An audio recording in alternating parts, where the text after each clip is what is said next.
Di antara barisan malaikat suci, Mikael, muncul sebagai sosok agung yang tak pernah tunduk kecuali kepada Tuhan yang Maha Kuasa. Dengan sayap mengembang dan mata menyala keteguhan, ia digambarkan sebagai panglima malaikat surga yang berani menantang kegelapan. Kitab Wahyu menceritakan peperangan besar di langit. Mikael dan malaikat-malaikatnya berperang melawan naga itu, menggambarkan dirinya sebagai pejuang penjaga keadilan ilahi. Kisah lain dalam Perjanjian Baru menampilkan kelembutan keberanian Mikael. Ketika berdebat dengan iblis tentang mayat Musa, ia memilih menyerahkan urusan penghakiman pada Tuhan daripada menghina musuhnya. Karakter yang teguh itu mengilhami image seorang malaikat yang tak mudah gentar dan tak pernah melanggar kehendak ilahi. Kehebatan Mikael bukan hanya cerita rakyat. Dalam tradisi Abrahamik, ia disebut secara resmi. Nama Mikael sendiri berasal dari kalimat Ibrani, Mikael, yang berarti siapa yang seperti Allah. Hal ini menjadi semacam pernyataan bahwa tak ada makhluk yang pantas mengalahkan atau menandingi kuasa Tuhan. Dengan ketundukan mutlak hanya kepadanya, Mikael menunjukkan sikap tegar dalam menghadapi kejahatan. Begitu pentingnya posisinya sehingga dalam Alkitab Daniel ia disebut sebagai salah satu panglima besar surga yang turun membantu dalam pergumulan rohani. Ia menjadi lambang bahwa kekuatan suci selalu siap berseru, tidak ada yang setara dengan Tuhan, dan tak pernah tunduk pada yang jahat. Meniti keperkasaan Mikael, kita menemukan kesamaan pandangan lintas agama.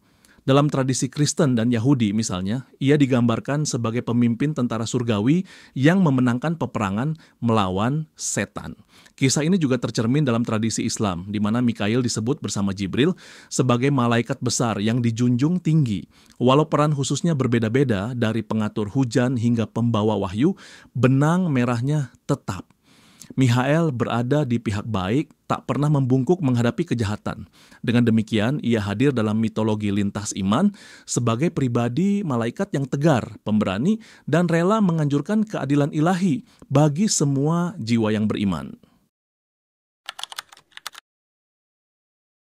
Dalam tradisi Kristen, Mikael dipandang sebagai arkanggel utama yang memimpin malaikat-malaikat Tuhan melawan kejahatan. Kitab Wahyu secara dramatis mencatat peperangan surga. Terjadilah peperangan di surga. Mikael dan para malaikatnya berperang melawan naga. Dalam ungkapan naratif ini, Mikael tampil sebagai jenderal surgawi, perlambang kemenangan cahaya atas kegelapan.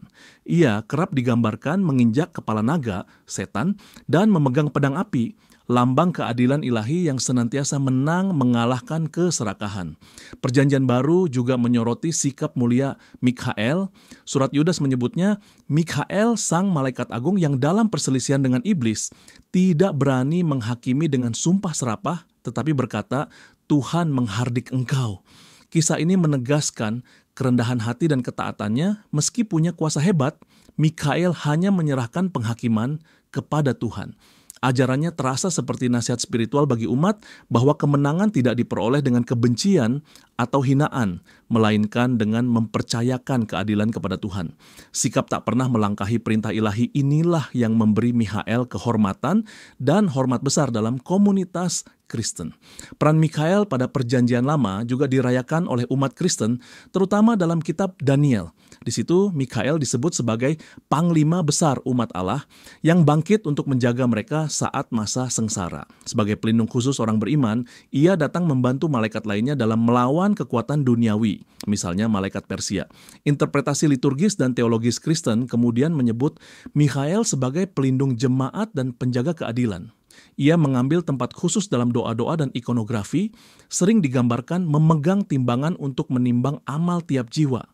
Dengan nyalanya yang menyala-nyala itu, Mikael menjadi inspirasi keteguhan. Siapa yang seperti Allah disematkan padanya sebagai seruan bahwa keagungannya adalah cerminan kekuasaan ilahi. Ajaran Kristen meneladani Mikael sebagai simbol keberanian iman. Ia diperingati dalam kalender gereja sebagai Michaelmas tanggal 29 September. Bukan hanya sebagai figur biografi, melainkan perwujudan imani bahwa Tuhan bertarung untuk umatnya melalui para malaikat. Kutipan suci seperti dalam Daniel atau Wahyu sering disebutkan untuk menguatkan keyakinan bahwa pada gilirannya kekuatan gelap takkan pernah menang atas gereja. Sebagai penutup bagian ini, kenangan akan Mikhael mengajak pemirsa merenung bahwa setiap orang beriman memegang peran serupa, bertahan dalam kebenaran dan membiarkan Tuhan yang turun tangan mengadili ketidakadilan duniawi. Dalam tradisi Yahudi, Mikhael dikenal sebagai Pangeran Pelindung Israel. Kitab Daniel dalam Alkitab Ibrani menyebutnya secara eksplisit sebagai salah seorang pangeran kepala dan terutama sebagai pangeran agung yang membela orang-orang bangsamu. Lihatlah dialog Daniel. Seorang malaikat bertarung melawan pangeran Persia sampai Mikhael muncul membantu.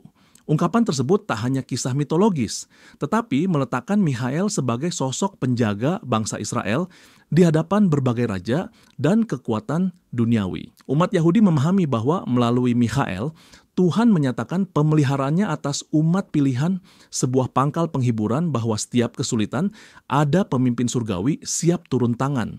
Talmud dan tulisan suci non-kanonis Yahudi sering menyebut Mikhael sebagai advokat Israel atau pangeran orang Israel. Menurut ensiklopedia Yahudi, Mikhael disajikan sebagai pangeran pelindung Israel dan bahkan disebut sebagai pangeran Israel serta advokat orang-orang Yahudi. Tradisi ini mengaitkan Mikhael dengan pertempuran rohani yang dialami nenek moyang bangsa Yahudi, misalnya dalam masa kesengsaraan atau kisah para patriark. Legenda ekstra-biblikal seperti kitab Henokh bahkan menggambarkan Mikhael mengajari kebijaksanaan dan belas kasih umat Tuhan sebagai pencipta rahasia kebaikan dan keadilan. Dalam tradisi Kabalah, ia juga dikenal sebagai sosok agung yang membawa sifat belas kasihan dan penolong jiwa di hadapan Tuhan. Peran sentral Mikhael bagi umat Yahudi diperkuat oleh kisah Daniel pasal 12 ayat 1. Pada waktu itu akan muncul Mikhael dan bangsa-bangsamu akan dibebaskan. Janji pembebasan ilahi ini disematkan pada sosok Mikhael sebagai utusan Tuhan. Ia adalah malaikat penjaga yang memberi harapan di masa terberat. Dalam liturgi dan doa, terutama saat umat menghadapi bahaya atau ketidakpastian, nama Mikhael sering dipanggil sebagai Panglima Surgawi yang akan berperang melawan penggugat dan pelaku kejahatan. Gambaran ini meneguhkan pandangan bahwa walaupun dunia penuh ancaman, keberadaan Mikhael sebagai agen keadilan ilahi menjamin bahwa Israel dan oleh perluasan setiap orang beriman tidak pernah benar-benar sendiri. Dalam Islam, Mikhail turut dihormati sebagai salah satu malaikat agung. Al-Quran menyinggung namanya secara eksplisit bersama Jibril. Barang siapa menjadi musuh Allah, malaikat-malaikatnya, rasul-rasulnya, Jibril dan Mikhail, maka sesungguhnya Allah adalah musuh orang-orang kafir. Penyebutan ini menegaskan kedudukannya yang istimewa. Umat Islam percaya bahwa Mikhail ditugaskan oleh Allah untuk mengatur rezeki duniawi. Ia dikenal sebagai malaikat yang menurunkan hujan, menumbuhkan tumbuhan, dan mengurus rezeki makhluk. Dengan kata lain, aliran air hujan dan kebaikan alam, seperti kesuburan tanaman, dianggap sebagai perwujudan kasih sayang Allah yang diantarkan oleh Mikhail.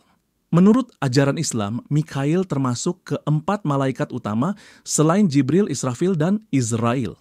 Tradisi hadits menyebutkan bahwa Mikhail memiliki sayap yang sangat banyak dan memiliki asistennya sendiri yang ikut mengurus bumi. Meskipun Al-Quran tidak banyak bercerita tentang tindakan spesifiknya, kisah rakyat dan penafsiran menyebutkan bahwa Mikhail berperan memberi kekuatan tumbuhan dan hewan serta melindungi para wali Allah. Ia juga dianggap sebagai pembawa keberkahan dan pelipur lara. Tatkala umat memasuki masa sulit, dipercayai Mikhail akan dikirim Tuhan untuk memberikan kesegaran, hujan, dan harapan bagi mereka yang taat. Contohnya, seorang ulama menyimpulkan bahwa Mikhail mengatur timbal balik alam untuk manfaat manusia persis sesuai perintah Allah. Dengan demikian, dalam perspektif Islam, Mikhail adalah simbol rahmat ilahi yang bekerja di balik aturan alam. Meskipun gelar dan tugasnya berbeda dari tradisi Yahudi Kristen, esensinya sama. Mikhail adalah sosok yang melambangkan pemeliharaan dan keadilan ilahi. Bila peperangan surga dalam kisah Wahyu menunjukkan kegagahan, lalu peran Mikhail dalam Islam menunjukkan keseimbangan, bahwa Tuhan tidak hanya berperang melawan kejahatan, tapi juga menghujani makhluknya dengan berkahnya. Membayangkan sosok Mikhael mengingatkan kita pada semangat melindungi dan berjuang untuk kebenaran. Ia bukan hanya tokoh kuno. Gambaran Mikhael mengundang kita merefleksikan nilai-nilai universal seperti keberanian, keadilan, dan kerendahan hati di zaman modern. Bagi yang beragama, Mikhael mengajari bahwa kekuatan sejati lahir dari iman yang teguh. Dia adalah contoh nyata bahwa melawan kejahatan tidak selalu dengan kekerasan, melainkan seringkali dengan doa, kebijaksanaan, dan meletakkan penghakiman kepada Tuhan. Seperti kisah Yudas pasal 1 ayat 9, di mana Mikhael berkata, Tuhan menghardik engkau, kita diingatkan untuk menahan diri dari kebencian pribadi dan menyerahkan keadilan pada yang maha adil. Di luar konteks ritual, Mikhael juga menjadi simbol metaforis. Bagi banyak orang, ia mewakili suara nurani yang harus kita dengarkan ketika dihadapkan pada kesulitan moral. Sosoknya menginspirasi kita untuk mengangkat senjata keadilan dalam bentuk kebaikan dan kebenaran terhadap segala bentuk kebatilan dalam hidup sehari-hari. Dalam timbangan spiritual, Mikhael sering dilukiskan memegang timbangan yang menyeimbangkan amal setiap jiwa. Gambaran ini mengingatkan bahwa setiap tindakan kita tercatat dan kelak ada keseimbangan antara perbuatan baik dan buruk. Oleh karena itu, kita diajak berpikir panjang sebelum berbuat serong. Ini sangat relevan dewasa ini. Ketika dunia menghadapi ketidakadilan, konflik, atau cobaan baru, figur Mikhael mengajak kita berani menolong yang lemah dan menegakkan kebenaran dengan cara-cara yang benar. Selain itu, Mikhael menyatukan umat beriman dari berbagai agama. Dalam berbagai keyakinan, Kristen, Yahudi, dan Islam, Mikhael membawa pesan serupa, bahwa Tuhan selalu melindungi orang-orang beriman dan bahwa ada malaikat besar yang bertugas membela keadilan. Pesan lintas agama ini penting di era sekarang. Ia mengingatkan kita bahwa nilai-nilai kebaikan, belas kasih, dan keadilan bersifat universal. Mungkin tidak banyak yang menyadari, namun karakter Mikhael dapat menjadi jembatan dialog antar iman. Bayangkan jika setiap kita melihatnya sebagai teladan integritas, maka ia bukan hanya pelindung langit, tapi juga simbol yang menyatukan perbedaan dalam kebaikan. Pada akhirnya, arti Mikhael untuk kita hari ini adalah panggilan menjadi pahlawan kecil dalam kehidupan masing-masing. Ia menyatakan, selama Anda tetap kokoh pada iman dan keadilan, Anda tak perlu takut menghadapi setan-setan zaman ini. Cerita dalam Daniel bahwa nama kita tercatat dalam kitab kehidupan seolah menguatkan harapan kita bahwa mereka yang tak gentar mendukung kebaikan akan mendapat upah keselamatan. Dalam konteks dunia modern, perbuatan-perbuatan kecil yang bermakna seperti menolong yang membutuhkan atau menegakkan kebenaran di lingkungan sekitar bisa dianggap berperan layaknya malaikat penjaga. Dengan memegang pesan Mikhael, kita diajak mempertahankan nilai-nilai luhur dan menebarkan keadilan dalam dunia yang seringkali lupa. Dalam perjalanan lintas teks dan kepercayaan yang panjang ini, Mikhael hadir sebagai penjaga langit dan pelindung jiwa yang abadi. Ia mengingatkan kita bahwa di balik tirai duniawi, ada kekuatan ilahi yang selalu siap turun membantu saat umatnya terancam. Peperangan surgawi yang diceritakan dalam Wahyu menegaskan satu hal, kebenaran dan cahaya akhir zaman pasti akan menang. Sementara kelembutan berikannya hujan dan rezeki, seperti yang diyakini dalam Islam, menandakan kasih Tuhan pada ciptaannya. Gabungan atribut ini membentuk Mikhael sebagai simbol keadilan yang seimbang, sosok pengawal yang melindungi jiwa-jiwa dari penipuan dan kejahatan. Pelajaran lain yang kita petik dari Mikhael adalah sikap hormatnya kepada Tuhan. Ketika ia bertarung dengan iblis, ia hanya berkata, Tuhan menghardik engkau, tanpa menambah hujatan. Hal ini mengajarkan kita bahwa meski mampu, Mikhael selalu menyandarkan keputusannya kepada rencana ilahi. Bagi banyak orang beriman, ini adalah pengingat dalam menghadapi tantangan hidup, selalu baik untuk berserah kepada hikmah yang lebih tinggi.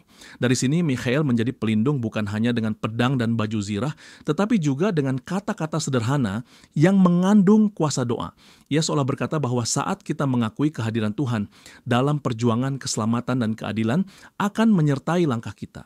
Akhirnya, sosok Mikhael menggabungkan ideal-ideal luhur, keberanian tanpa kesombongan, pertahanan kebenaran tanpa kebencian. Biarkanlah dirinya menjadi semacam pelita spiritual di perjalanan kita. seperti yang digambarkan dalam kitab-kitab suci dari Daniel hingga Wahyu. Mikael bertindak bukan untuk keagungan diri, tapi sebagai pelaksana kehendak Tuhan demi kebaikan umat manusia. Saat meredupnya harapan atau gelora ketidakadilan melanda dunia, kisah Mikael mengajak kita menjulang seperti surga, berani, adil, dan penuh belas kasih. Ia menjaga langit Tuhan dan menginspirasi jiwa-jiwa agar selalu berpihak pada kebenaran dimanapun kita berada. Jika kalian menikmati penelusuran mendalam ini, jangan lupa untuk like, tuliskan komentar, dan subscribe agar tak ketinggalan video-video serupa. Bagikan juga ke teman dan keluarga agar lebih banyak orang merenungkan makna bayangan di antara cahaya. Terima kasih telah menyimak dan sampai jumpa di video berikutnya.